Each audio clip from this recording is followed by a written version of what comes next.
Boa noite a todos. Hoje, dia 30 de março de 2025, Alcione inicia mais um estudo hoje de Maria. Então, sejam muito bem-vindos, todos que estão aqui, a todos que queiram assistir em outro momento. Receba nosso carinho, nosso afeto. Então, gratidão por estarmos juntos aqui. Graça, você pode fazer a nossa prece, Claro, com por prazer. favor? Com prazer. Você me escuta? Sim. Então vamos lá. Serenar o coração, pensar em Deus, em nossa conexão com o Pai, em Jesus, em Maria, em tudo aquilo que iremos falar, meditar, transformar em ações a partir da nossa boa vontade e da nossa entrega genuína. Clamando ao Pai, Pai de infinito amor e bondade. Graças te damos por mais uma bendita oportunidade de nos reunirmos para aprendermos um tanto mais, para refletirmos sobre o verdadeiro caminho conforme teus mais preciosos planos. Pai, sê conosco a cada boa escolha, a cada desejo do melhor para nós e para todos os irmãos da vossa criação. Permite que teus auxiliares de bondade e sabedoria nos auxiliem, inspirando-nos em mais esse momento de confraternização e amor em torno da tua serva bem-aventurada e nossa Mãezinha Santíssima do Coração, Maria. Com a vossa proteção e amparo dos vossos trabalhadores da luz, rogamos luz e compreensão agora e sempre. Que assim seja. Graças a Deus. Gratidão, minha querida. Alguém quer fazer alguma leitura inicial? Tem alguma leitura que acho bacana? Ou posso seguir com a leitura? Posso seguir? Eu vou ler um trecho de uma leitura que eu sugeri, que é o capítulo 18 do Onofre de Abreu, Caminho do Reino. Eu vou ler um trecho, porque senão fica muito longo o capítulo. Todas as aquisições morais, significando despertamento íntimo de alma, se dão entre fluxo e refluxo, entre causa e efeito, entre busca e encontro, entre anseio e resposta. É nesse emaranhado de cocriação que o espírito se versa de sabedoria e virtudes, sem o que estaciona, acrisolado em si mesmos. Os apelos do mundo são convites, e os há em diversos níveis de possibilidades, desde os puramente materiais, na horizontalidade da existência, como os de natureza espiritual, na verticalidade da vida, em acordo com a lei divina e eterna. Quando o espírito imundo tem saído do homem, pode ser associado ao que ensina a passagem de Mateus 15, versículo 11. O que contamina o homem não é o que entra na boca, mas o que sai da boca. Isto é, o que contamina o homem. Porque é isso a causa, o marco de um progresso experimental, de descoberta de valores intrínsecos dentro da regência da lei que opera pelo mecanismo de causa e efeito. Significa que a criatura liberou algo elaborado por sua vontade, e isso vai percorrer órbitas no plano relativo da criação, como ondas nutridas e acalentadas por outras de mesmo teor, até seu esgotamento, caso sejam de natureza personalista ilusória. Está em João 8, versículos 43 a 44. E, para finalizar, o assunto tem origem nos primeiros movimentos do livro Gênesis, de Moisés, quando descreve a maldição de Caim. Está em Gênesis, capítulo 4, de 13 a 15. Qualquer que matar a Caim 7 vezes será castigado. A referência ao 7 não ocorre ao acaso, pois remonta aos 7 dias da criação, ou seja, um ciclo inteiro de movimentação, necessário à formação intelecto-moral de pisos conscienciais, mundo novo, homem novo. Então, esse era o trecho que eu selecionei como leitura inicial. Depois a gente vai conversar um pouquinho sobre ele, e hoje o nosso estudo é de Maria, né? Próximo domingo vai ser Evangelho e Plenitude, esqueci de falar no começo. Então, vamos agora voltar um pouquinho para o estudo de hoje, né? Esse versículo, ele é carregado de mistério e simbolismos. Nós já vimos nos estudos anteriores, né, que quando a gente estuda Maria, é necessário a gente também estudar simbologia. E esse versículo, ele é repleto de símbolos, né? E essa passagem, ela é considerada como um proto-evangelho. O que é o proto-evangelho, né? É, é um primeiro evangelho, a primeira promessa de redenção feita por Deus logo após o erro do ser humano, né? Então, a gente vai ver um pouco hoje sobre o proto-evangelho e ver quem é essa mulher, o que representa essa descendência. E ao longo dos séculos, muitos estudiosos, eles viram nesse versículo um anúncio velado. Eles veem como um anúncio velado da missão de Maria, mãe de Jesus, aquela que com humildade, com fé, ela se tornaria colaboradora da luz da vitória sobre o mal. Então, hoje a gente vai ver sobre isso. Alguém quer fazer a leitura do versículo? Estamos em Gênesis, capítulo 13, versículo 15.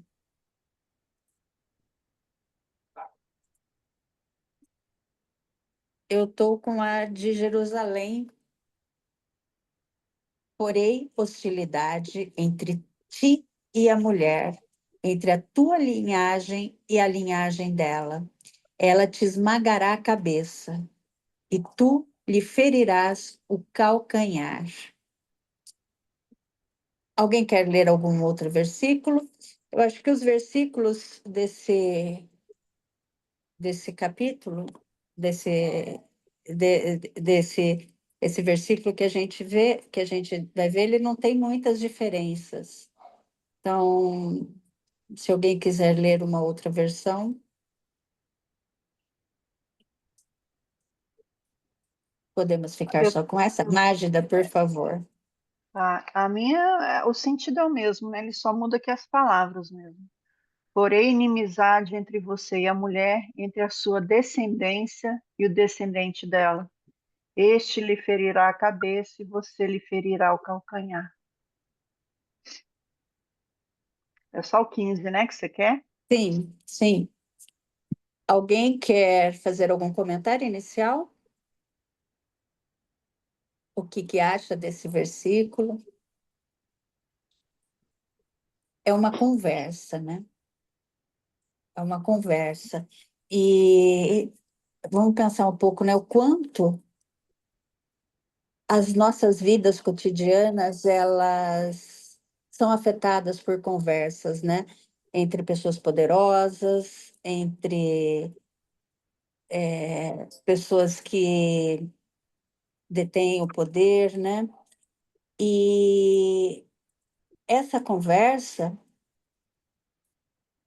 ela, ela pode ser, a nossa vida, ela afeta em vários níveis, né, de conversas. Então, há conversas que mudam totalmente o rumo da história.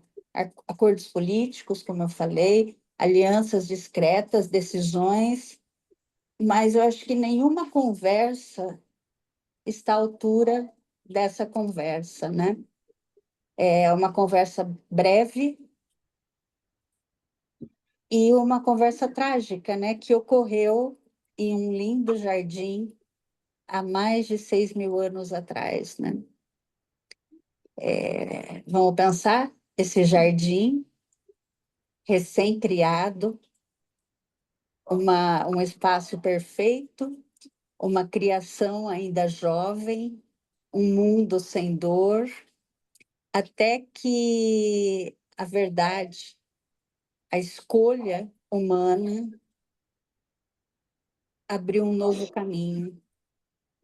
O caminho da queda, o caminho do erro, o caminho da dor, o caminho da consciência. E essa conversa ela está registrada em Gênesis, aqui no capítulo 3. E é uma conversa que envolveu uma serpente, envolveu uma mulher, um homem e Deus. E mesmo ela tendo sendo breve e também sendo trágica, dentro dessa conversa, dentro dessa cena, brilhou um farol de esperança, que aquele mundo jamais tinha conhecido, né? Essas palavras, né, que a gente lê nesse capítulo, elas, os teólogos, eles chamam de proto-evangelho, que um, é um primeiro anúncio da Boa Nova, né? É o primeiro anúncio. E Deus, ele dirigiu essas palavras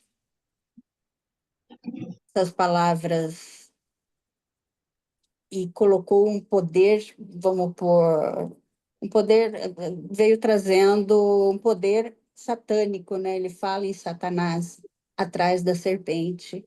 Então, a gente já percebe aqui que o evangelho, ele não é algo que Deus escondeu até que Jesus viesse na carne. Deus já está trazendo aqui esse proto-evangelho. Ele já começa a anunciar, ele anuncia essa, essas sementes de um plano que ele já estava sendo planejado, né? Que é a vinda do Cristo. Então, é um anúncio velado da vitória do bem sobre o mal, das luzes sobre as trevas. Pode seguir, Vera. E nesse contexto desse proto-evangelho, a gente vê os símbolos, símbolo da mulher, da serpente, da descendência, de ferir a cabeça, ferir o calcanhar. A mulher, a gente vê como a obediência, uma fé, a nova aliança. A serpente é o mal, a tentação, a queda, o erro. A descendência, né? O que a gente pode interpretar dessa descendência? É os que seguem o bem e que culmina no Cristo. O ferir a cabeça, a vitória é a vitória do bem contra o mal. E ferir o calcanhar, a gente pode pensar num sofrimento temporário do combate, né? Então, mesmo diante do erro, diante da queda do homem, Deus ele vem prometer a redenção, ele vem trazer a esperança. Então, a esperança já surge aqui no começo da história humana, que a esperança surge. Ela surge e então o que diz as escrituras, né? Ali diante da serpente, do homem e da mulher, Deus falou. E ele não se calou em relação ao juízo, ele plantou uma promessa, que era a primeira semente do evangelho. Então, Deus, ele não ele traz uma maldição no versículo anterior, mas ele profetiza nesse versículo, quando ele fala, né, e porém inimizade entre ti e a mulher, e entre a tua semente e a sua semente, esta te ferirá a cabeça, e tu lhe ferirás o calcanhar. Então, essa mulher, ela se torna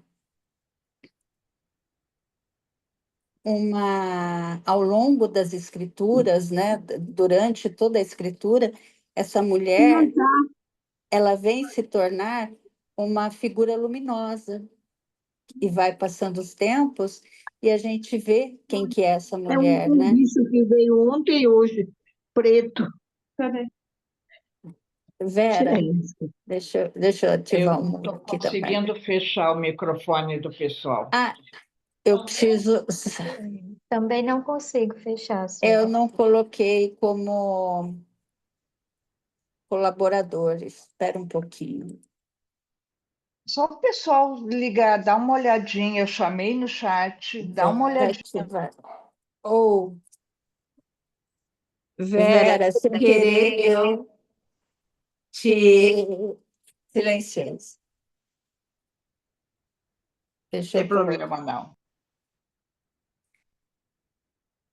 Eu ia te colocar como anfitriã e te silenciei. Deixa eu achar você Mas aqui. das outras vezes eu tenho entrado direto. Depois que eu me toquei que eu não estava ali. Pronto, Enfim. tornar anfitriã. Tá, obrigada. Bom, então essa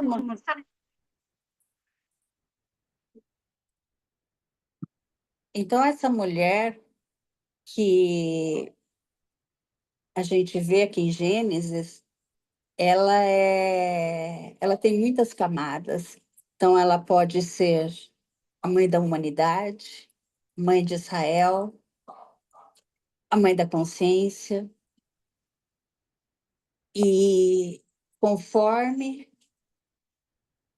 o tempo vai passando em Gênesis, nas Escrituras, a gente vê que essa nova mulher é Maria, que é aquela que coopera desde o início da criação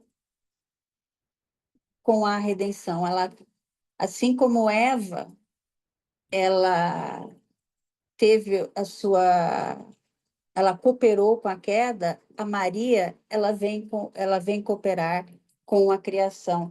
Então, nesse estudo, a gente olha para Maria não como essa imposição teológica, mas como alguém que vem trazendo a revelação, que ela atravessa essas profecias, que nem nós vimos no estudo anterior, ela atravessa culturas, esperanças, dores e vitórias. E nesse proto-evangelho, nessa semente do evangelho, a gente vê se expandindo até chegar no Cristo, até chegar no Cristo. E como essa semente que germinou no início e chegou nessa jovem Galileia, nessa jovem mulher. E então, a Maria, a gente olha e a gente vê ela como ela vem preparar essa promessa de Deus. E nos mostra que Deus não age sem cooperação. Então, é todo um preparo, todo um planejamento. E após essa queda de Adão e Eva, após esse erro, o que mudou? A inocência foi perdida, a harmonia foi rompida, e o ser humano ele teve consciência do bem e do mal. Deus ele se apresenta aqui no jardim, nesse jardim que a gente trouxe no começo, mas ele não vem com uma ira descontrolada, ele não vem bravo, urrando com o que aconteceu. Ele vem como um pai que chama o filho que errou. E ele pergunta lá no começo, né? Onde estás? Quem te mostrou que estava nus, que estavas nus? Então, essa pergunta, Deus já sabia o que havia acontecido, mas é um convite para consciência e para responsabilidade. E depois que Adão e Eva tentaram se justificar, Deus ele começa a trazer esse versículo. E ele diz, né, que a serpente, lá no versículo anterior, ela vai ser maldita.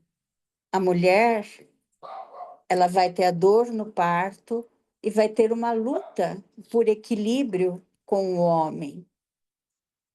E ao homem, ele vem falar que ele vai ter dificuldade do trabalho, dificuldade na morte, e logo em seguida, a gente entra nesse versículo, quando ele fala, porém, inimizade entre ti e a mulher. O que ele quer dizer com isso? O que é essa inimizade?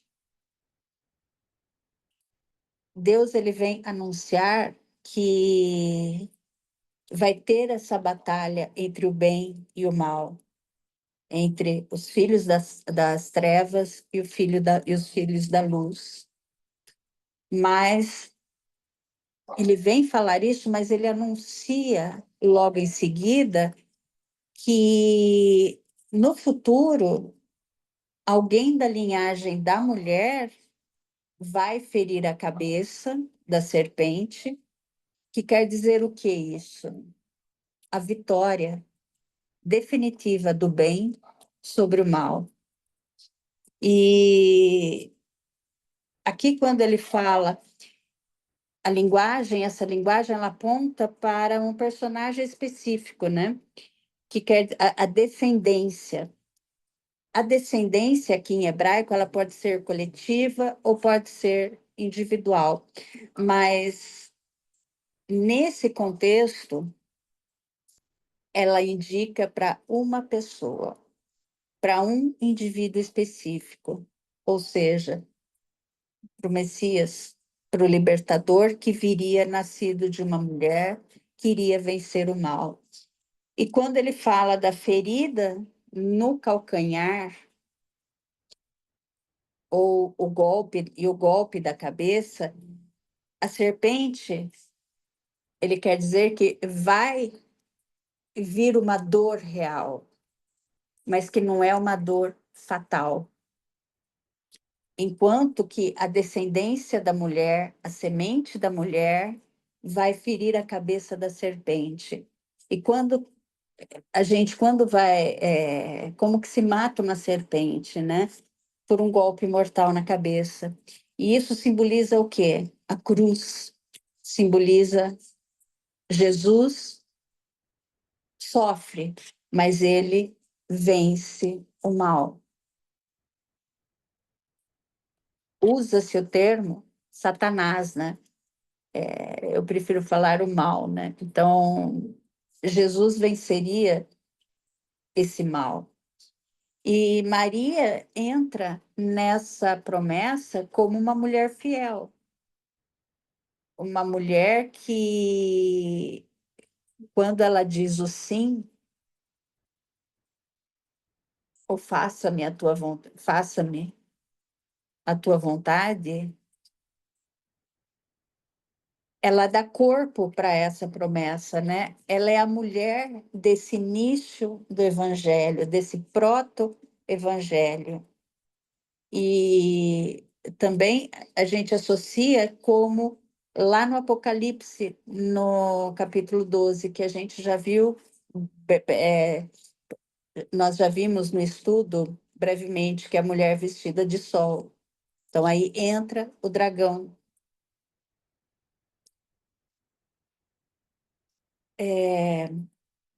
Alguém quer conversar, quer falar algo, quer trazer alguma contribuição?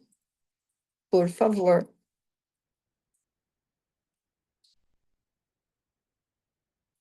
Então a gente vê a serpente sendo banida, ela foi se tornar rastejante, né?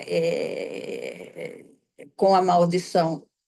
Mas essa semente que fala do entre os seus pés, né? Que vai debaixo dos seus pés, né? Que vai matar a semente debaixo dos pés. Então, a gente pode entender como que os inimigos que o vão rastejar, vão lamber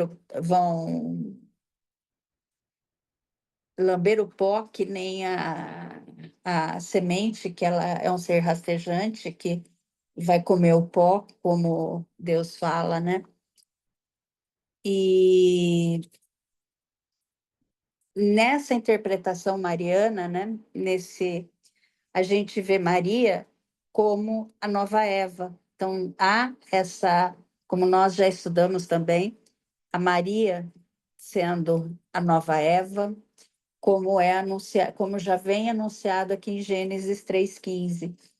E essa mulher,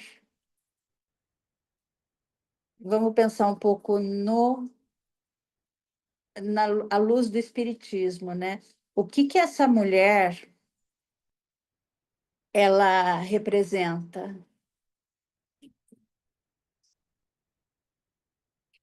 Ela representa toda a mãe da humanidade, toda essa coletividade, essa essa essa mulher como um espírito puro, como um guia moral, como mãe universal. E a serpente, a gente olha como símbolos da força do mal, da força do erro e da nossa ignorância espiritual, da nossa infância, que ainda nós ainda somos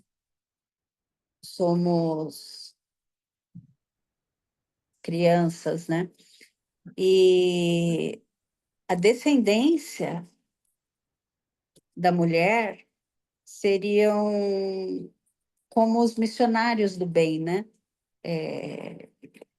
Como Jesus, que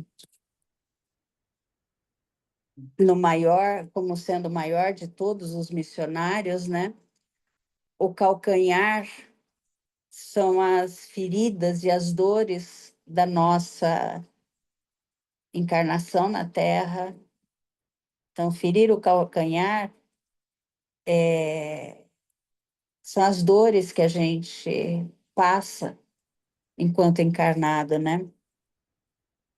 No judaísmo, eles não veem essa mulher como sendo Maria, mas sim como a força de um bem que luta contra o mal.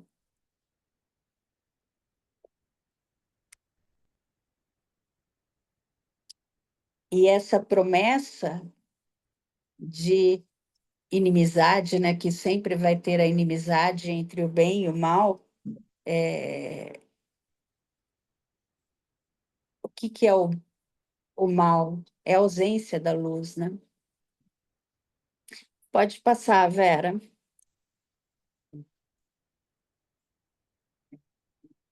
E aqui nós temos as referências cruzadas, então, sobre a mulher. Nós temos Isaías 7,14, que é a que nós vimos no estudo anterior, que a Virgem conceberá e dará à luz a um filho. Lucas 1, 26, 35 é a anunciação, que o anjo vem e anuncia que Maria dará à luz a um filho homem. Sobre a descendência, a gente tem também Isaías,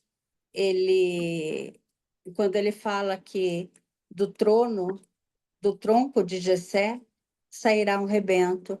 Então, é a linhagem, a descendência de Jessé. Quem que é Jessé? O pai de Davi. Então, a descendência prometida vem de Maria. Miqueias, ele profetiza o nascimento do Messias em Belém. E Gálatas, Paulo, ele vem trazer que Deus enviou seu filho nascido de mulher. E Paulo, ele reconhece, ele vem trazer esse reconhecimento e cumprindo a profecia do nascido em mulher. A serpente, o dragão, como eu disse, é também uma referência ao mal, que está lá em Apocalipse, capítulo 12, né? Então, é um conflito claro entre a descendência da mulher, entre a semente da mulher e o mal, que é representado pela serpente. Em Gênesis 3:1, apresenta a serpente como sendo astuta e enganadora, né? É o símbolo do mal. Apocalipse, que é a mulher vestida de sol, né?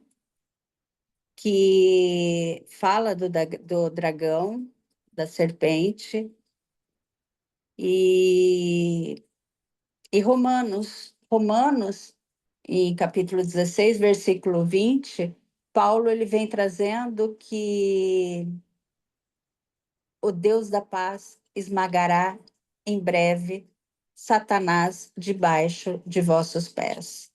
Paulo, ele vem também fazendo referência. E nessa vitória sobre o mal, a vitória do bem sobre o mal, a gente encontra em Salmos, quando fala que a cabeça esmagada simboliza a derrota completa de Satanás, do mal.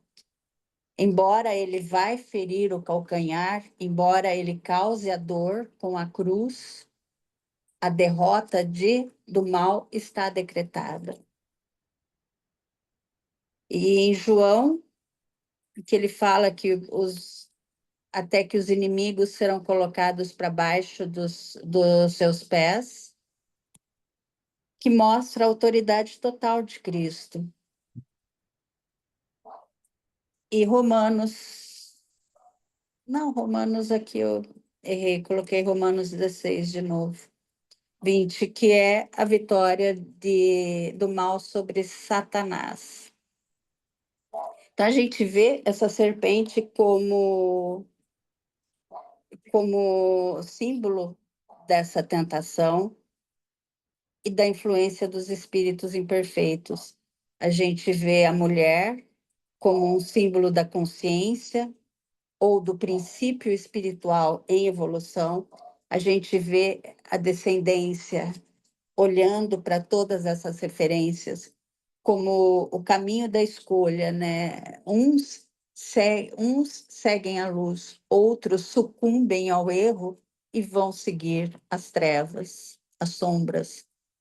E esse conflito da luta é a luta evolutiva nossa, natural, entre o bem e o mal, até que os espíritos, nós espíritos, até que a gente consiga conquistar a liberdade. Vera, você levantou Eu estava, tô elucubrando aqui, mas eu estava pensando assim, para nós reencarnarmos, precisamos da mulher, né?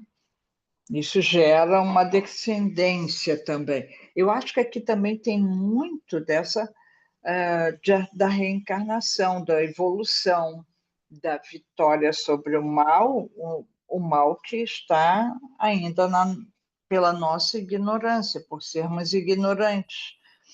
E isso já é uma coisa que já vem, como se falou lá no começo, né? Planejamento. Planejamento a longo prazo, com paciência, com tolerância, né? Já havia traçado todo um projeto que ilumina, né? Que dá orientação para a gente, que é a vinda do Cristo, para que a gente aprenda um pouquinho mais, vai mais rápido, né? Dê um passo a mais na evolução. É bem interessante como a linguagem, né? É antiga, mas a gente consegue visualizar coisas que só hoje a gente está começando a realmente compreender. E está tudo lá numa simbologia, tudo já predito, né? Para que a gente, não sei, talvez que a gente aí vai estudando, né? Vai reconhecendo o planejamento universal desde sempre. A bondade, a coisa perfeita que já vem desde a criação da humanidade. Não sei se eu me fiz entender, mas eu estou elucubrando aqui. Ponto.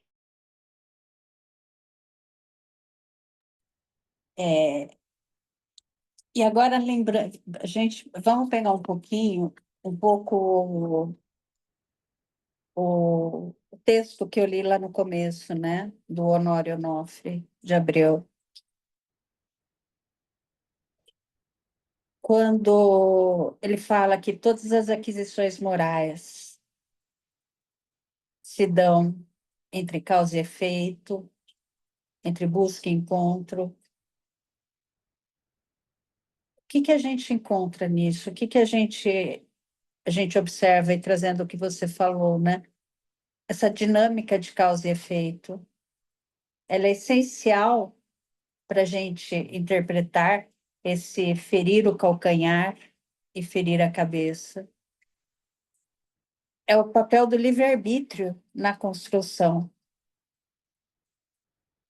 ou na destruição, né, da nossa própria morada. E o que que a gente... Então, é essa lei do retorno, né, que está no centro da descendência espiritual. Aí as escolhas impuras, né, como Honório Onofre de Abreu traz dos espíritos impuros, e como que as nossas escolhas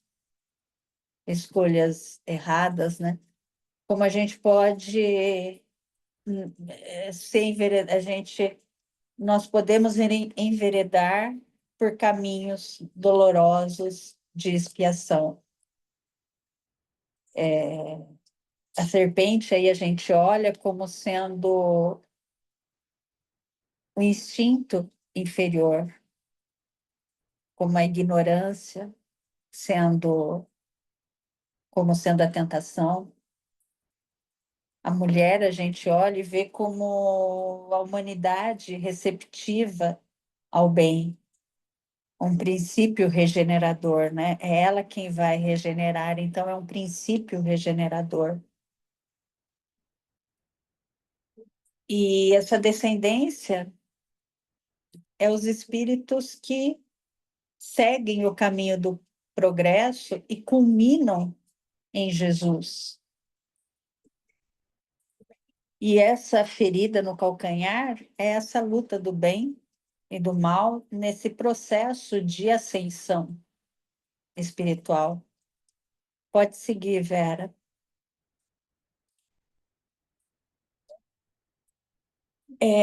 Nesses...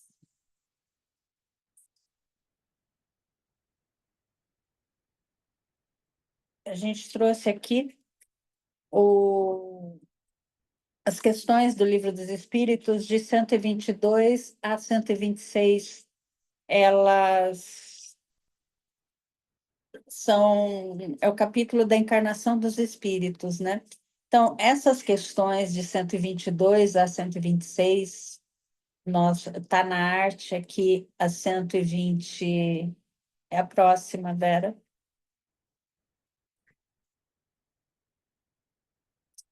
Que o espírito impuro é o que eu acabei de falar e é o que a gente leu. Então, a questão 122, né?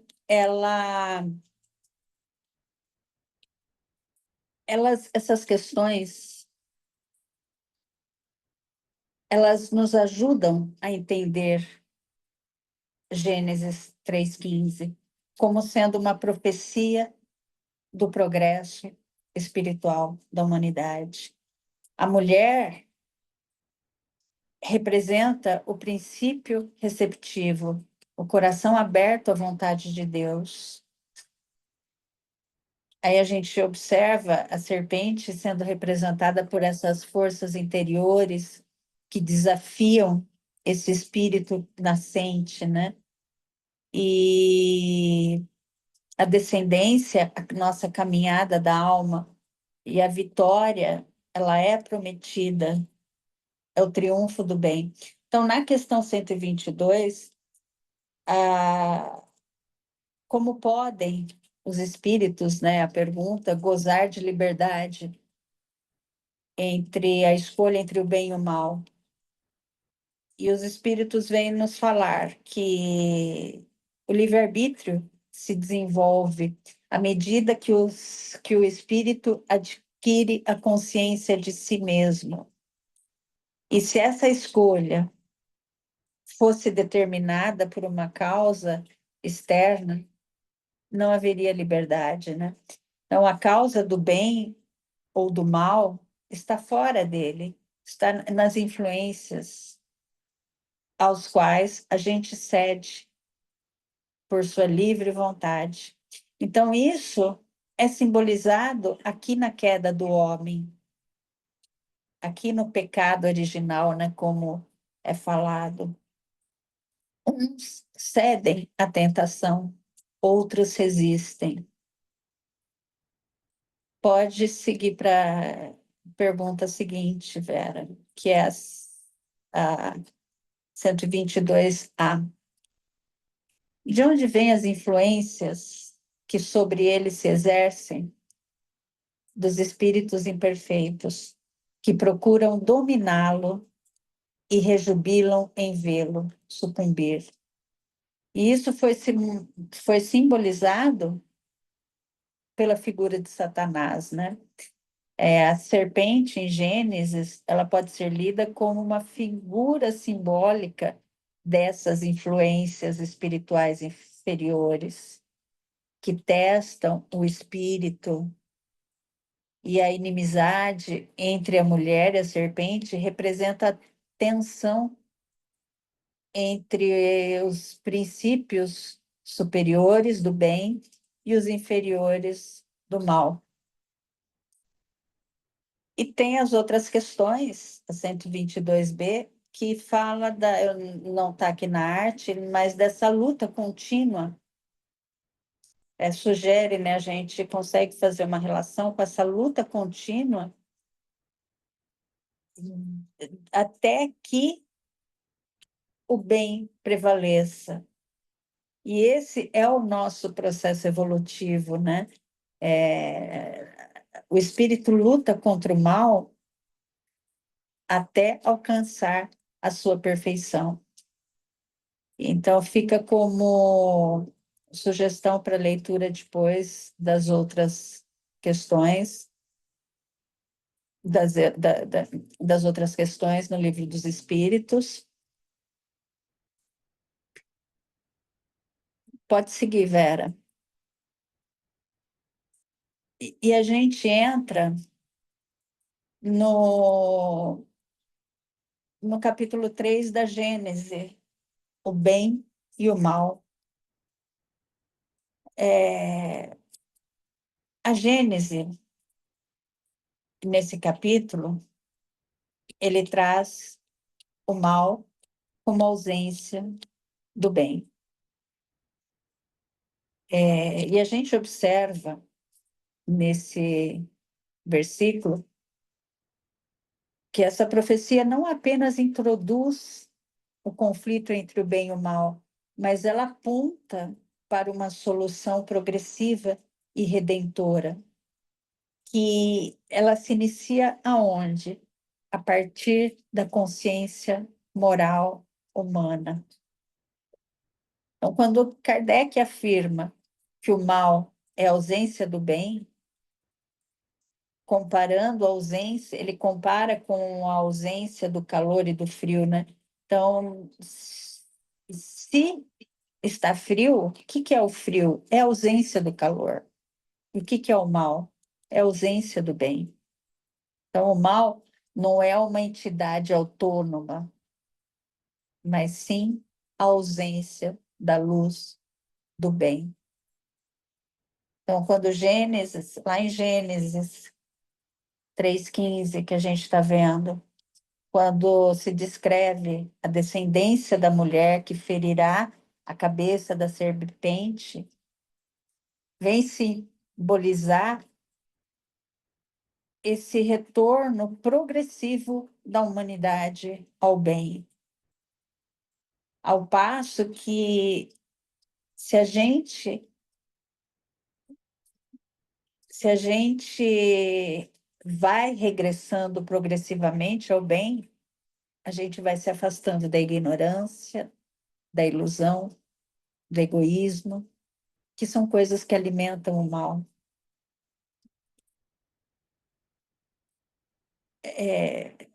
Passa para o outro trecho, Vera.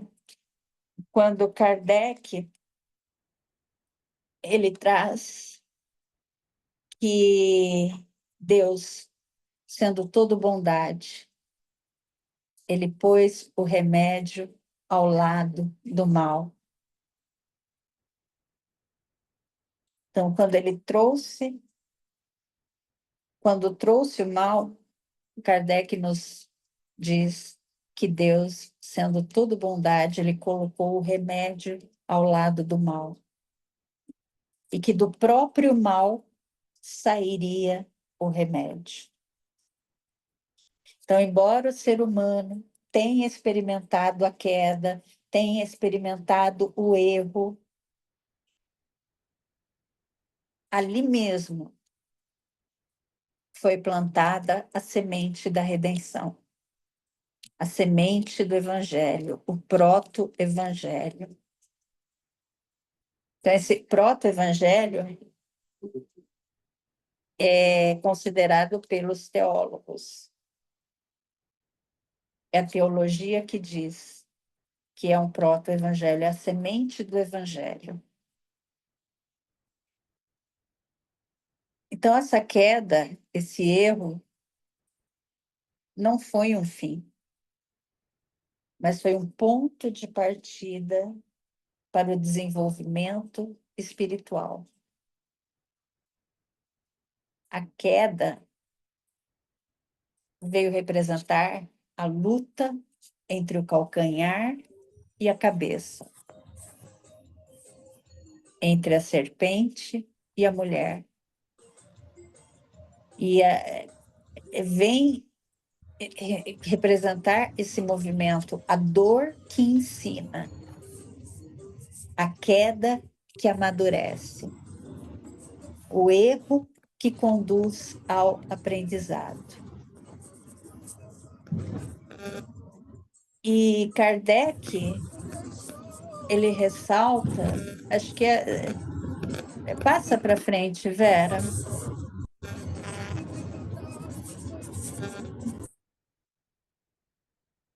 Ele vem ressaltar que é necessária a luta para o desenvolvimento do espírito, pois é nesse combate aos desafios e aos flagelos naturais, que a alma humana exercita as suas capacidades intelectuais e morais. Então, o conflito anunciado ali em Gênesis é um conflito pedagógico, é um conflito que ensina. Não é um castigo arbitrário, mas é uma metáfora evolutiva. A inimizade entre a mulher e a serpente é o símbolo da consciência que se ergue contra as forças da ignorância e da materialidade.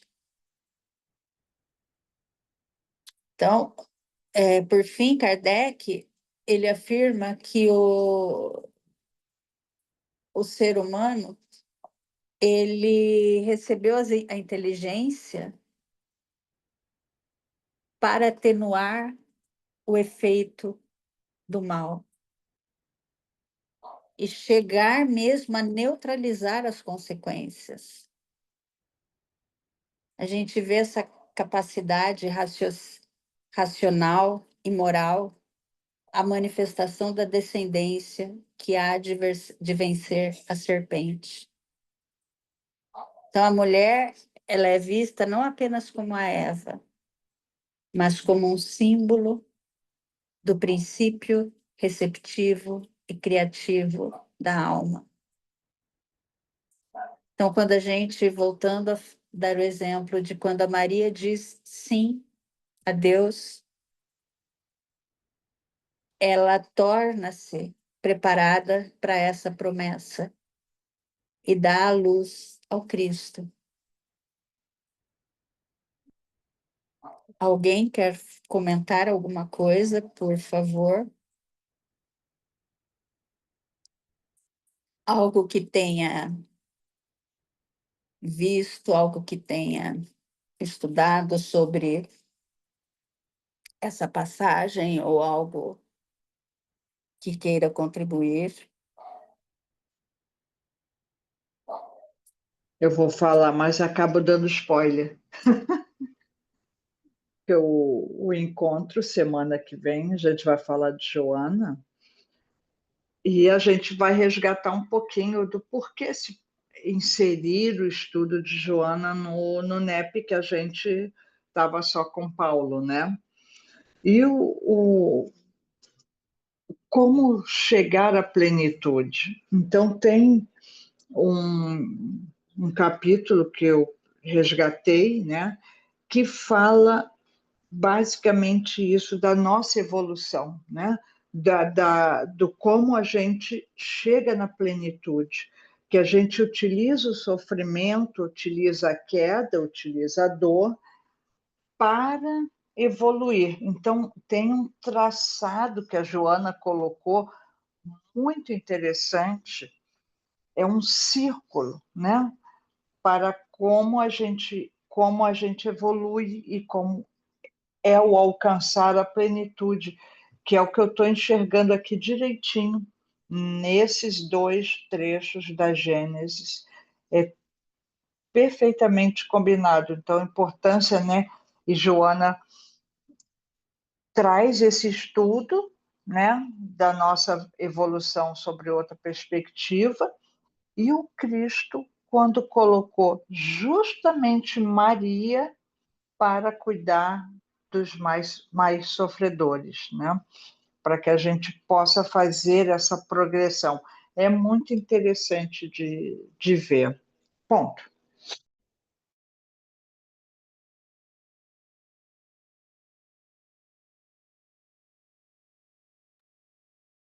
Perfeito. Já temos spoiler do nosso próximo estudo, de semana que E vem. o João tá colocando gracinha ali no coisa, que eu não tenho nem perispírito para estar aqui, quanto mais para abrir a boca. Coisa bem séria essa turma, né? Olha, Gênesis 3,15 é um versículo desafiador.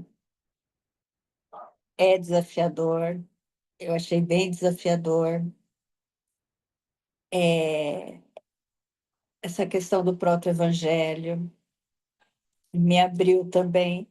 Olha, lá no começo, já trazendo a semente do evangelho. Então, olha como tudo é planejado, como tudo foi arquitetado, como Deus é perfeição, né? E ele é pai, né?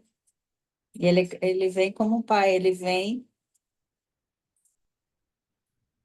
para auxiliar, para ensinar, não como aquele pai raivoso, né?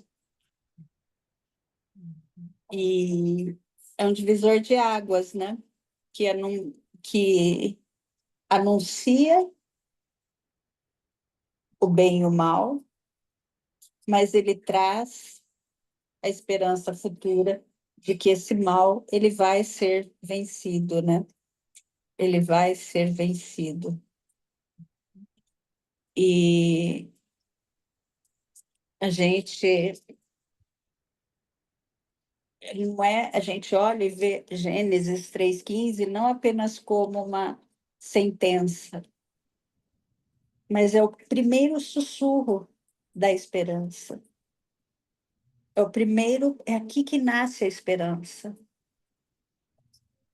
em Gênesis 3,15.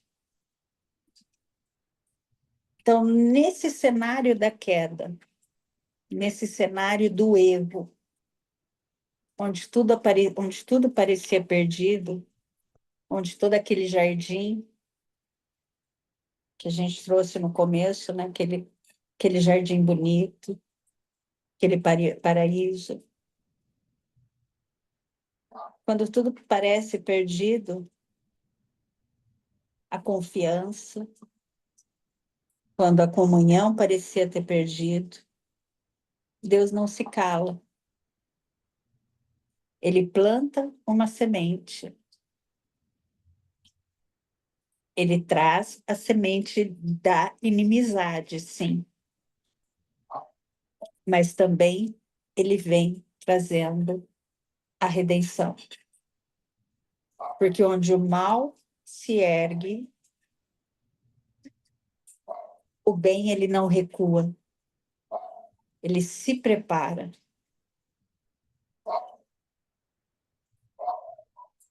Então, o mal erguido, o bem não está recuado. O bem, ele está ali, se preparando. E é isso que mostra. O mal ali se ergueu. Colocou o conflito entre o bem e o mal. Mas Deus vem trazendo a esperança. Que o bem não tinha recuado. O bem estava sendo preparado. Ele se preparou. Então, neste versículo, a mulher não é apenas Eva. Ela é o símbolo da humanidade ferida, da humanidade que se feriu ali. Mas também é o símbolo da humanidade geradora. Então, a Maria, essa mulher, é a promessa viva de que o bem florescerá mesmo em solo árido. E Maria, na plenitude dos tempos, é o ventre que acolhe essa semente e a faz carne. O Cristo é a palavra encarnada, que ao aceitar o calcanhar ferido, ao aceitar a dor na cruz, ele esmagou a cabeça do mal, não com violência da força, mas com o poder do amor. É o poder do amor. E essa profecia, ela atravessa os séculos. É um lembrete silencioso de que toda a dor pode ser o útero de uma vitória. Então, toda dor, ela acolhe, ela vai acolher o bem, ela vai acolher a vitória. E que esse mal não é eterno. E que a mulher, esse símbolo do receptivo, símbolo do que acolhe, do que gesta, o divino, ela está no centro do plano redentor.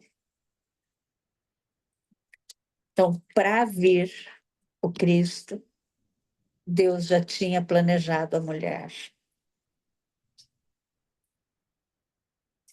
Deus já tinha planejado. E está aqui em Gênesis 3,15.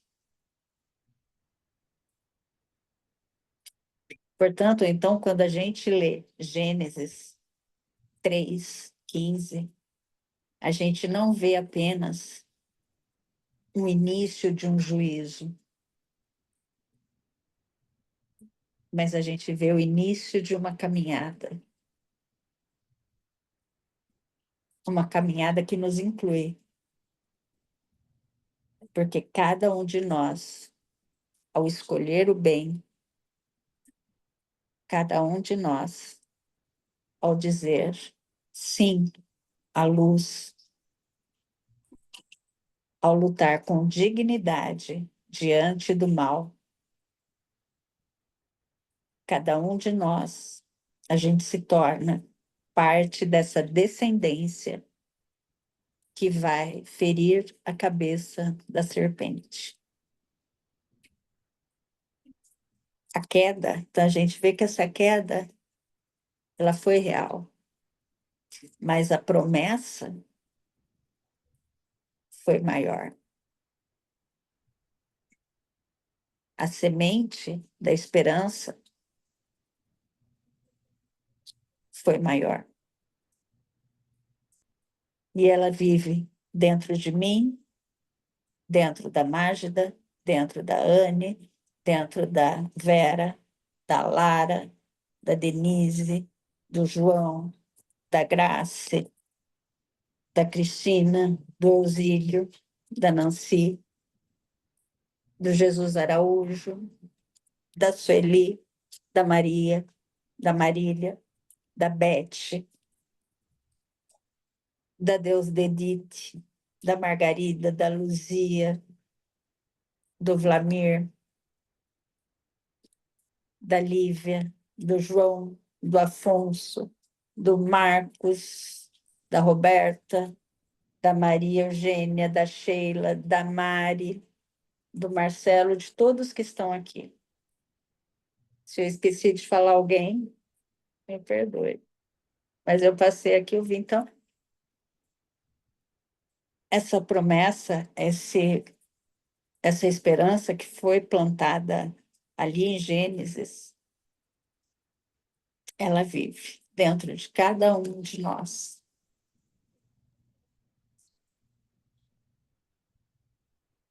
Temos alguns minutos. Comentários? Mantenho o PowerPoint. Tem mais ainda? Passa para frente, Vera. Pode se Não, não tem. Esse é o Não, último. esse é o último. O mal, ausência do bem.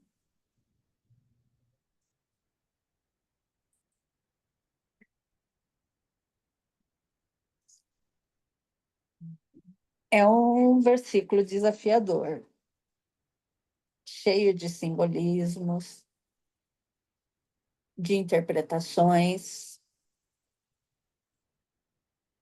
mas que a gente vê Maria, que a gente vê esperança, que a gente vê o nascimento do Evangelho ali, da semente do Evangelho. nesse proto-evangelho. É a primeira menção do evangelho.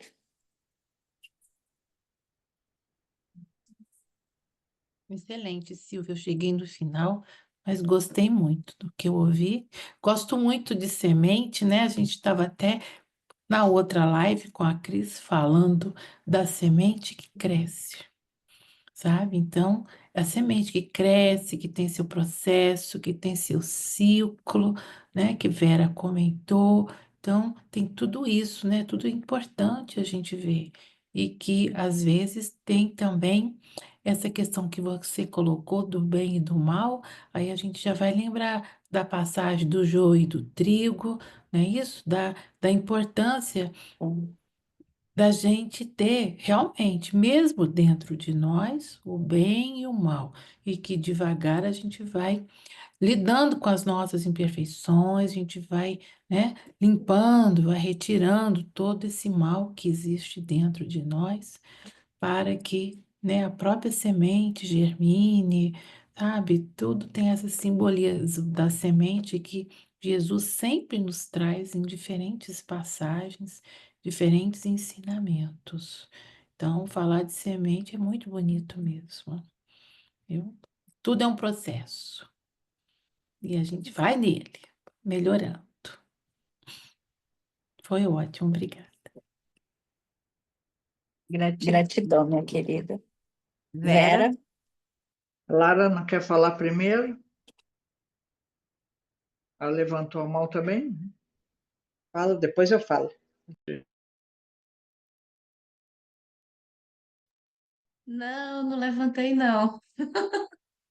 Mas assim, vocês estão me ouvindo? Porque eu tô com fone, não sei se vocês estão conseguindo me ouvir.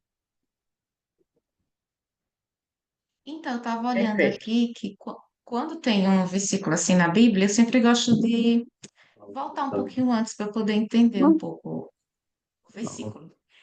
Aí eu estava dando uma olhada aqui, que fala antes desse trecho, né, da questão da mulher e da serpente, quando Deus procura o homem.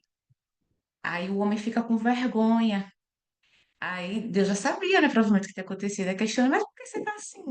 Por acaso você comeu do fruto da árvore? Já questiona. Aí ele vai e diz, comi, mas foi a mulher que me ofereceu. Aí quando chega a vez da mulher, ela diz, não, foi a serpente.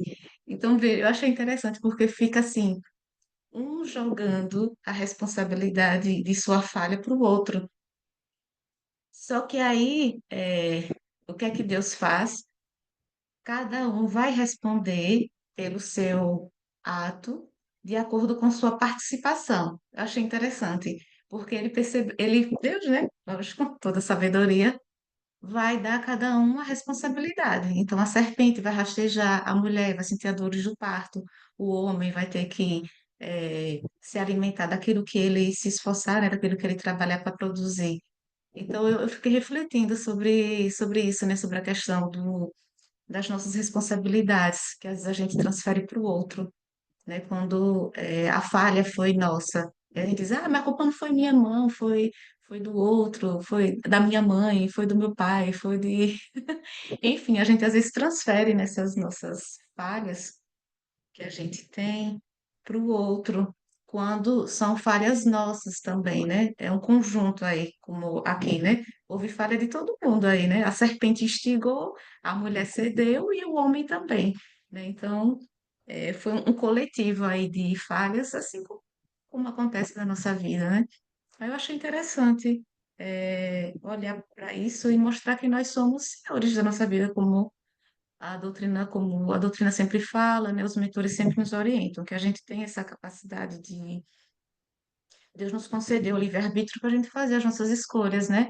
Como foi relatado aqui durante o estudo entre o bem e o mal, né? Nós ainda somos imperfeitos, então a gente ainda falha bastante, né? A gente ainda está aí nesse processo aí de dificuldades, de aprender com os nossos erros para seguirmos rumos à nossa melhoria, né? A chegar ao paraíso. Era isso que eu achei interessante esse trecho. Acho que seria válido comentar.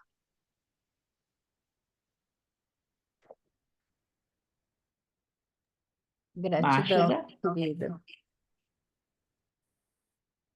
Vera e depois Você Magda. primeiro. A Vera primeiro. Tá bom, não, tranquilo. Aqui. Não, eu estava pensando justamente voltei no ciclo da evolução. E aí a Lara comentou da responsabilidade, né? Isso está lá na lei que Kardec vem explicando para a gente. Está tudo lá. Quer dizer, a, gente, se lá em Gênesis, lá atrás foi previsto tudo, imagina a nossa frente, o que não está previsto. E que a gente ainda permanece um pouco na ignorância. Estamos começando a se antenar, né? Já estamos dando um passinho, mas o que não está escrito, né?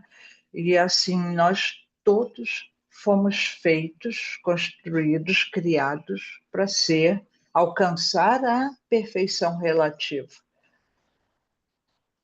Depende de nós. A nossa caminhada, como é que nós fazemos? Nós não podemos ficar no comodismo, esperando, né, alguém estalar o dedo e transformar a gente. Tudo é feito para que nós evoluímos pelas nossas pernas, pela nossa vontade, pela nossa compreensão. Nada é abrupto, né? É muito interessante de ver esse círculo, essa evolução, como ela caminha, como tem todo um planejamento, como ele é perfeito. A gente às vezes faz um planejamento para um encontro, apanha, tropeça aqui, tropeça ali, tem sempre alguma coisa, mas o planejamento da espiritualidade, ele é perfeito, né? Inclusive, ele já conta com as nossas escorregadas, com o nosso passo mais lento, mas é muito interessante da gente ver essa evolução. Ponto. Mágida? É rapidinho também, que já acabou o horário aqui, né? Você vê, né? Como desde o início foi isso, né? Deus permitiu que Adão e Eva, a raça adâmica, né? Adamá, que vem de argila, terra vermelha, usufruísse de tudo o que era de belo, né? De beleza. E só chamou a atenção, olha só, a árvore do bem e do mal, não. E aí, o que eles fazem? O relativo querendo se tornar absoluto, né? E a gente percebe que as quedas sucessivas se dão nesse sentido, né? Usufruir ou tomar para si o absoluto. E aí a gente vai buscando as redenções. Num estudo de Seu Honório, ele tem um estudo maravilhoso de várias aulas que ele dá, e ele fala muito sobre isso. Quem tiver curiosidade, olha lá Honório Abreu, e ele fala que a mulher era o subconsciente, né, Silvio? Ou a serpente consciente e o homem inconsciente. E aí fala de todo esse processo que foi feito. E aí ele sempre fala, né, que Jesus é o ser, o Espírito vivificante que veio redimir o Adão, e Maria é o Espírito que vem redimir a Eva da Eva. E a Vera está falando dos processos de evolução, que a gente vai caminhando aí, e como essa mensagem redentora precisa entrar na gente de uma forma, eu acho que muito, muito, muito mesmo, para a gente exercitar essa humildade diante da misericórdia, né? O tempo todo a gente ser lembrado que eu fico me perguntando, né? A gente fala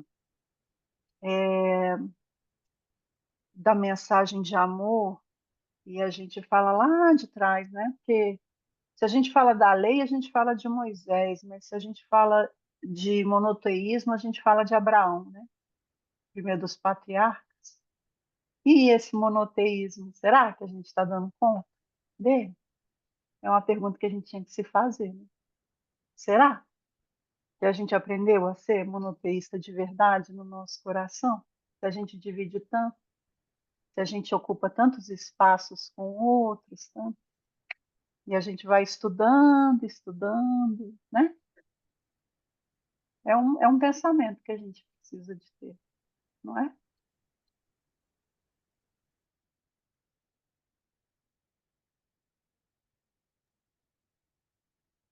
É uma ótima reflexão. Uma ótima reflexão. Como que está as nossas crenças, né? Como é que estão? Mais alguma consideração final? Então, na próxima semana nós teremos Evangelho e Plenitude, que é Evangelho à Luz de Joana. Depois a gente retorna com Paulo, no outro domingo, aí depois Maria.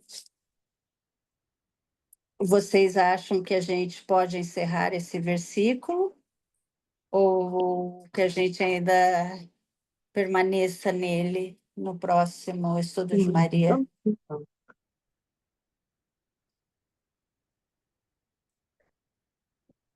Podemos seguir, então?